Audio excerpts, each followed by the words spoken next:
Hello, everyone, and welcome to the Once Upon a Snowman press conference. I'm Amy Astley, Vice President of Communications and Publicity for Walt Disney Animation Studios, and it is a pleasure to welcome you all here today. Now, we cannot wait to see all of you at an in-person press conference. I never knew I would miss hotel catering this much, but I cannot tell you how thankful we are that you're joining us here virtually today. In this all-new Walt Disney Animation Studios animated short, The Previously Untold Origins of Olaf, the innocent and insightful summer-loving snowman who melted hearts in the Academy Award-winning 2013 Disney animated feature Frozen and its acclaimed 2019 sequel are revealed. The film follows Olaf's first steps as he comes to life and searches for his identity in the snowy mountains outside Arendelle. So here today with us are four of the key filmmakers for Once Upon a Snowman, folks that I consider myself lucky to call coworkers and colleagues. Becky Brzee.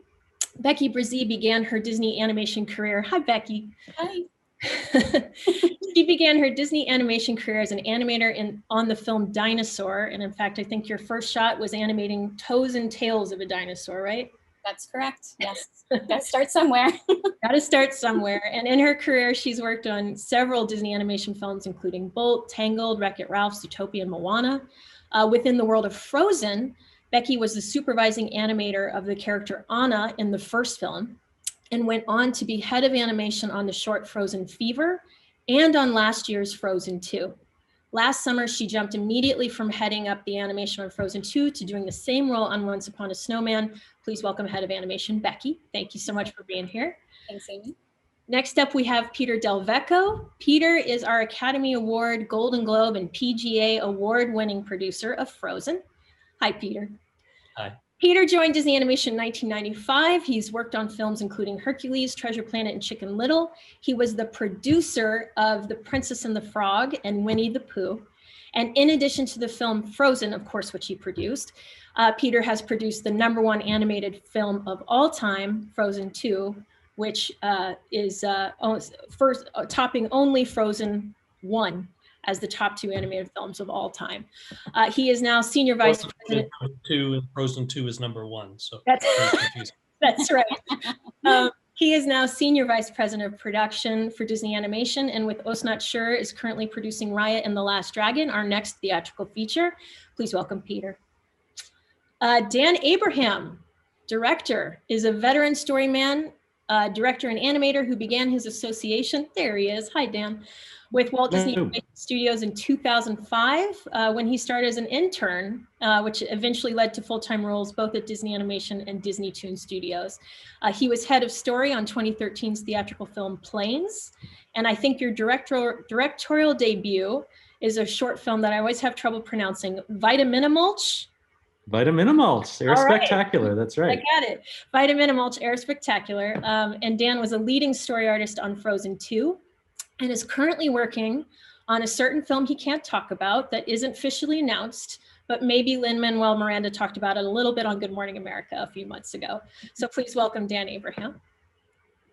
And last but not least, our director, Trent Corey. So Trent Corey started, hi Trent. Hi. As a at Disney Animation in 2012 and as an animation trainee in the talent development program. His credits as an animator include Frozen, Big Hero 6, Zootopia, Moana, multiple shorts. And in addition to his feature assignment on Frozen 2, where he oversaw the animation of Olaf, Bruni the Fire Spirit Salamander, among other characters, he made his directing debut on the short circuit film Drop, which of course you can also see on Disney+. He's currently at work on an as yet unannounced new project for Disney+. Please welcome Trent Corey. Thank you guys all for being here today. Really appreciate it. Yeah. Sure. At Disney Animation, Trent, we have the short circuit program, we have the theatrical shorts program, but the inception of this short happened in a really kind of unique, totally different way. Can you talk about the inception of this short, when you shared it with Jen and when you really got the green light to make it? Yeah, of course. Thanks, Amy, and thanks for the intro. And it's good to have the Olaf team back together. Look at this group. Yeah, this idea dates back, like Amy mentioned, I started in the training program at Disney in 2012. And actually my very first film at Disney was the first Frozen, where I get to meet Becky and Peter, and later I met Dan. But this idea came from, I started as a crowd animator during the first Frozen, and my very first character to animate was Olaf, and I was very lucky to get to animate Olaf for the rest of the show. And I very clearly remember seeing Chad Sellers animate a shot during Let It Go while I was a trainee, and Elsa makes Olaf, and it's beautiful. And then she just walks away. She creates life, and she walks away. And I was like, there's got to be a story there. I love Pinocchio. I love Bambi. And I'm like, I want to see what Olaf's first steps are like. And we don't see him for another 20 minutes in the film. So I actually found sketches last week when I was moving of original ideas from 2013, little beat boards and writing and ideas of Olaf taking his first steps and learning about who he is. And, you know, cut to last year, Jennifer Lee, our fearless leader, stood on stage and said, we're going to be partnering with Disney Plus. And I thought right then that this is the perfect opportunity to have this short come out, 8 years later. And that's when I got to work with all these fine folks, Peter, Becky, and Dan. That's wonderful. Dan, you had just finished doing your story work on Frozen 2, which you did one of my favorite sequences in the movie, storyboarding Lost in the Woods. That sequence is bananas and legendary, and I love working that. What was the experience for you? How did you come to partner with Trent as his fellow director on this project? Thank you, Amy, for the compliment. I had a ball working on that song, and then I also got the opportunity in Frozen 2 to work on the Olaf song. So I got to storyboard that as well, and working with Jennifer Lee and Chris Buck and Peter, and I guess they liked what I had done with the Olaf song, and they're like, oh, this guy kind of has a handle on who Olaf is. And so Jennifer asked if I would partner with Trent and direct this great idea that he had all these years ago. And so the two of us just kind of went arm in arm from there. It was, we had a ball. So wonderful. Peter, this short might be a first for us anyway, in that it's a production that was right on the tail end of Frozen 2. We can see in Into the Unknown making Frozen 2. Frozen 2 was a real experience in terms of making it. What was the experience for you of going straight from one to the other? Well, I'm sure Trent and Becky and Dan can attest, when you make these movies, you get to know these characters really well. It becomes a family. And as hard as the movies are to finish, it's also hard to step away. So I think the fact that Trent and Dan had this story ready to go, we could build on that enthusiasm of having finished the first movie and bring all that skill and momentum that we had as you finish a movie, bring that right into the short. And I think it was a nice way almost to celebrate, to continue to celebrate the finish of the movie.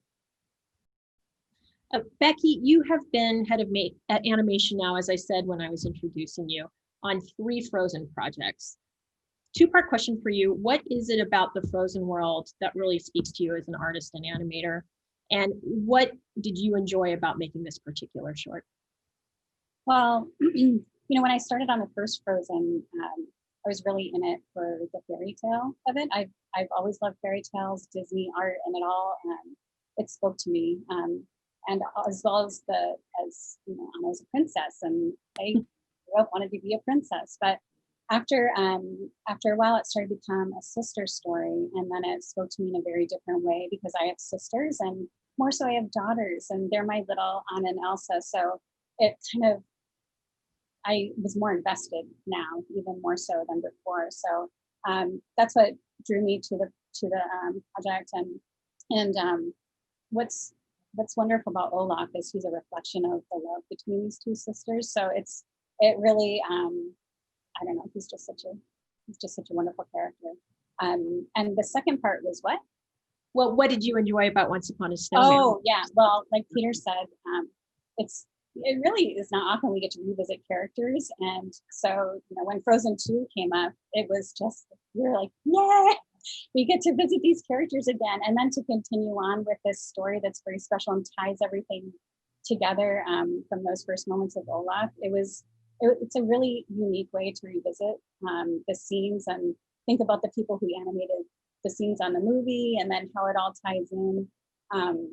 One of my favorite parts on this was I got to animate the moment, the last scene where Olaf walks over the hill, approaching Anna and Kristoff. And in storyboards, that gave me goosebumps, you guys. So kudos to you. Like, it was amazing.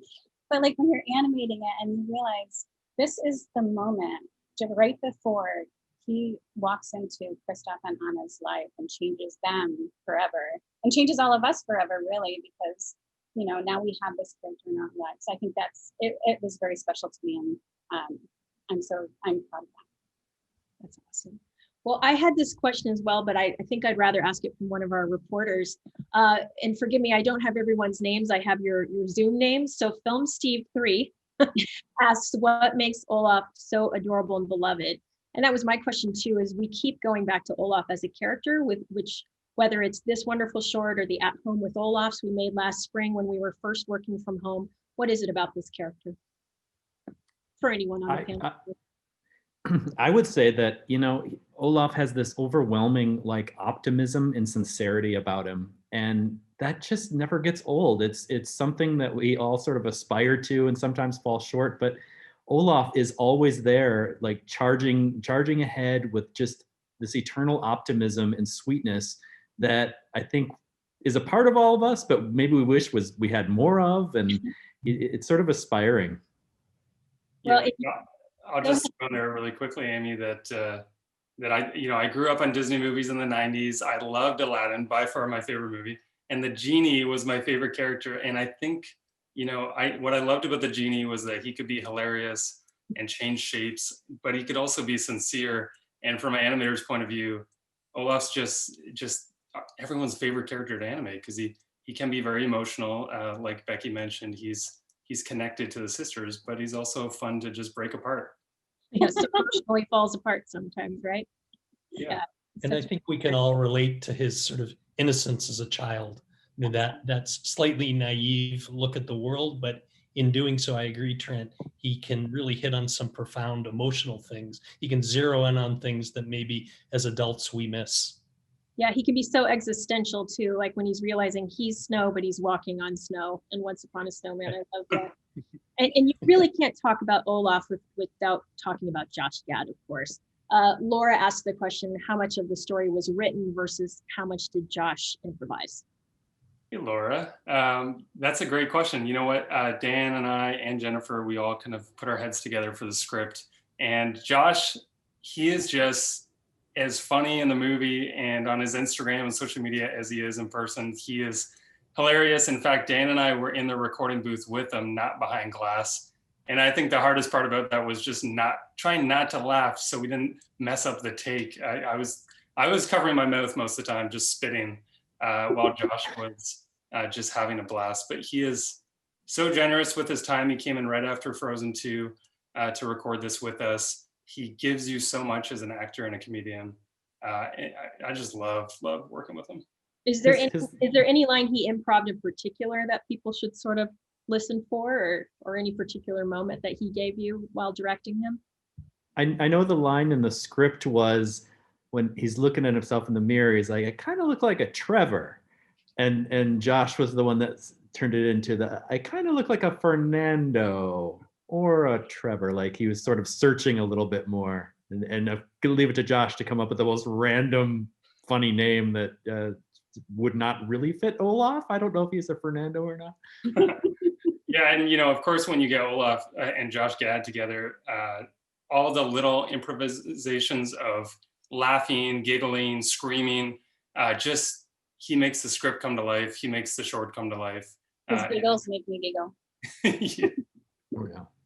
And if you guys wouldn't mind sharing, I was really personally touched about him coming to the rap party. If you guys would want to share that with the group here. Yeah, I'll tell a quick story. I'd love to hear everyone else too. Josh came in excited. He brought his family and his little kids, which was adorable. And this cracked me up. I still think about it all the time. His little daughter came up to me. I'm not sure how old she is, but she came up to me and she kind of shakes my hand and she says, I didn't like the short. I loved the short. And I was like, gosh, she is Josh Gad's daughter. Like the timing was perfect that even I fell for like a 3-year-old's joke.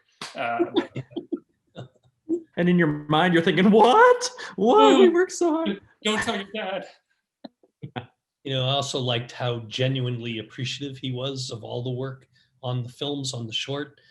He often talks about the fact he gets to sort of be in front of the public a lot, but he very much recognizes all the work that is put into these films, the animation, everything, and it's a true partnership.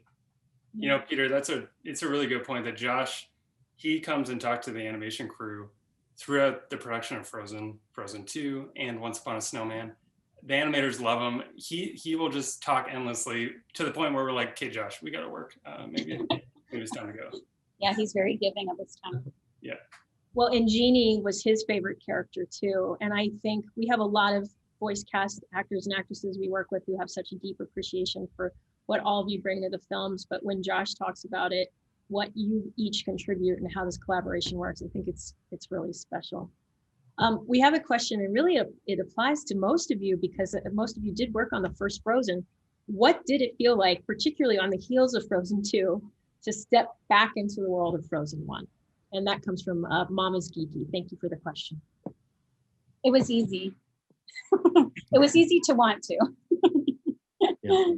Yeah, we all became, our group of supervisors that will write onto Frozen or into Once Upon a Snowman, we know each other so well, and it's like you said, Amy, it's kind of like a family. And so it was this extra little bit of time we got to spend with each other and with the characters. So I was really excited about it. I agree with Becky. You get to the end of these productions, and they're a lot of work, as you saw in the Making of Frozen documentary.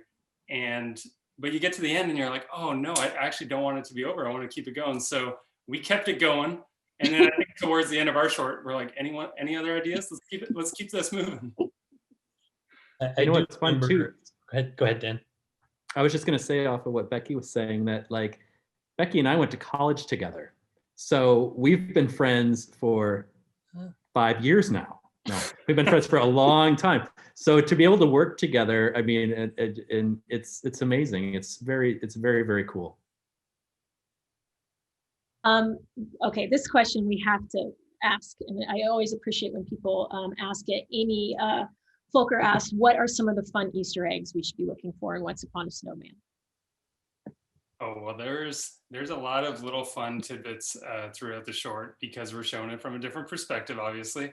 One of the ones I love is Oaken selling Anna's coronation dress. I want to buy Anna's coronation dress. It's for sale. I don't know if it's pricey, Becky. It's pricey. I love the idea that, in the movie you see Anna walk out in her new, winter clothing to go up the North Mountain, and we get to show what happened to that dress and that Oaken made a small profit. For sure.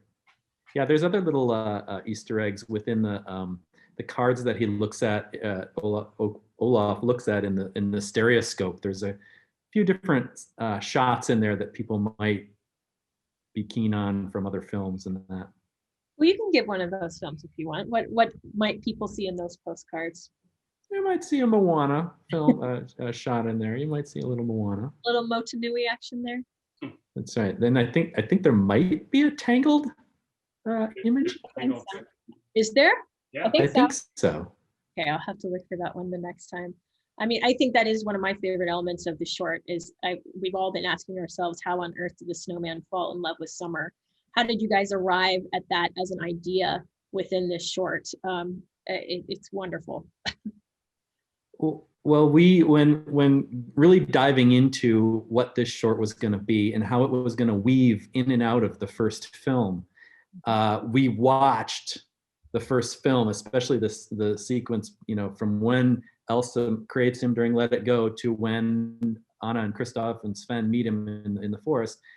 We watched that over and over and over and over and over again. And so, like, what little things can we weave in there that makes sense or that would answer questions or whatever? And one of them I always had was like, well, he is obsessed with summer, yet he doesn't know he would melt. How does that work? How does he know what summer is? Like, he was just created and stuff. So there was a very logical explanation for that, and we see it in this little short. It kind of wrote itself. Like, it made sense that it would be in there. and all these little ideas. And I love that Dan was the one coming up with the stereoscope. I thought it was genius, and Oaken being the one to teach him. And I'll speak for all of us here and say we're all fans of the Frozen franchise, so it's fun for us to go find those little areas throughout the short to say, oh, we could show Anna here, or oh, we could have Kristoff singing Reindeer Are Better Than People. Are there more untold Frozen stories in the works? And I'll throw that question to Peter. I think we're just happy that this short gets to have its debut on Disney Plus. We get asked that question a lot. I mean, clearly there's a real passion for the stories, for these sisters, for the whole family. But right now we're focused on other things. I'm focused on Raya. Jen is focused on running the studio, but we still love these characters. Yeah, that's the first time you've had that question, I think, right? We've never been asked about Frozen 3. No, never. I think that was the number one question on the press tour. For Frozen 2, right? Because it wasn't even out in theaters. Yes. We were being asked about Frozen 3, No. which I love. So we so appreciate the enthusiasm for it. What was Josh Gad's response when he was invited back to come back as Olaf for this? Well, like Peter mentioned, he's so gracious. He understands the process, better than any of us. He understands the collaboration, and he seems just always thrilled to play the character and to find new things to bring to the character. And I think he found some little unique things to bring to the short. That's wonderful. Shannon McGrew asks a question. Can you talk about designing Olaf, which of course happened years ago, but what were those challenges you faced, perhaps in that design specific to the short? Obviously, you were playing with what his nose might end up being quite a bit on the short, if you want to talk about that. Maybe I'll let Dan elaborate a little bit, but we're building off a lot of work from many talented artists throughout the studio that have worked with the Frozen franchise for 8+ years. Hiram Osmond was the original Olaf supervisor on Frozen 1. Him and the team, discovered things like if we don't bend Olaf's arms, he'll move a little more like a toddler, so he doesn't have elbows. So really, there's a lot to build off of design-wise. And for the nose, in my original pitch, it was actually a fish nose that he has for most of the short. And then I pitched it to Dan, and he's like, hang on a minute. Yeah, it just honestly, like the fish to have, like you've seen the short, like the fish is now on there for a few seconds and it's sort of just a funny gag.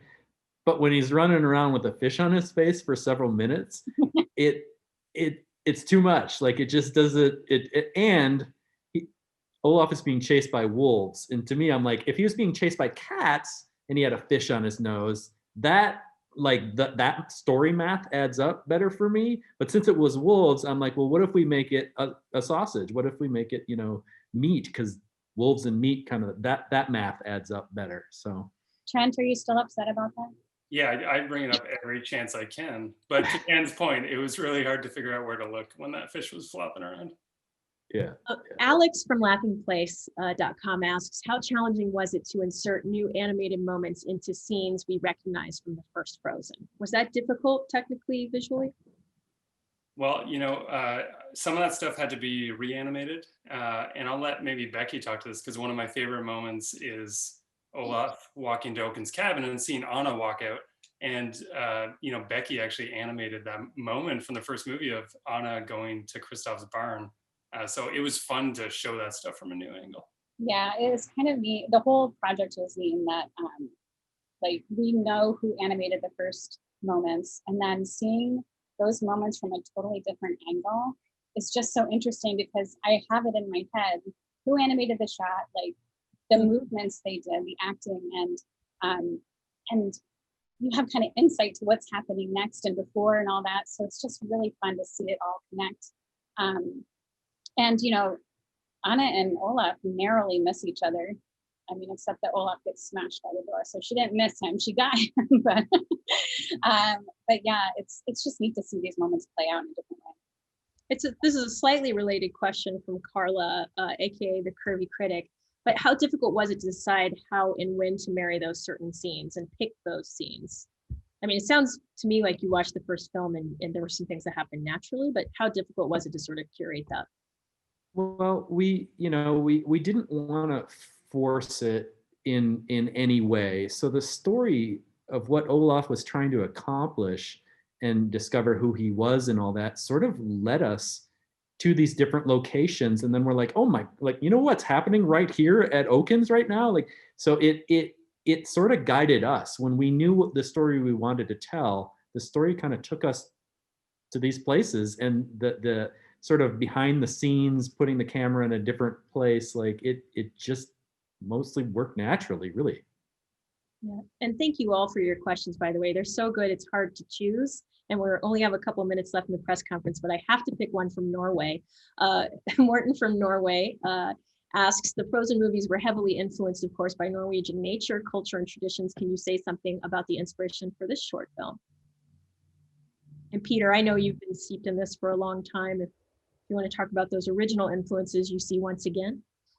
Yeah, there's no question.